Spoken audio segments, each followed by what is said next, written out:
পুৱতিতৰা ধাৰাবাহিকখনৰ আজি নিশা আহিবলগীয়া এপিছডৰ প্ৰমো মুকলি হৈছে। আজিৰ প্ৰমৰ প্ৰথম ভাগত আমি দেখিবলৈ পাইছোঁ অহিৰণে জোনক কৈ আছিল যিটো মানুহ আইনৰ দৃষ্টিত জগৰীয়া তাৰ সৈতে মিলিজুলি বিজনেছ কৰিব যায় কোনোবা দিনা ডাঙৰ বিপদত পৰিব। তাৰপিছত আমি প্ৰমত দেখিবলৈ পাইছোঁ জোনালীয়ে বেদক কৈ আছিল ভুল শুদ্ধৰ বিচাৰ এতিয়া আদালতে কৰিব। পত্নীক হত্যা কৰি নিজৰ সন্তানৰ অধিকাৰ ল'বলৈ তোমাৰ লাজ লগা নাই? তাৰপিছত আমি প্ৰমত দেখিবলৈ পাইছোঁ অহিৰণৰ বাইদেৱে কৈ আছিল মোৰ টকাখিনি তই ক'ত লুকালি? তেতিয়া জোনে মাত দিছিল কি টকা?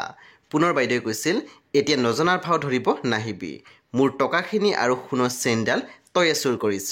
আমি দেখিবলৈ পাইছোঁ কথাখিনি শুনি জোন আচৰিত হৈ পৰিছিল। সেই বন্ধু বান্ধৱীসকল আজি নিশা 9 বজাত ৰং টিভিত আহিবলগীয়া পুৱতিতৰা ধাৰাবাহিকখন খুবেই বেছি ইণ্টাৰেষ্টিং হ'বলৈ গৈ আছে। সেই আপোনালোকে চাবলৈ একেবাৰে নাপাহৰিব।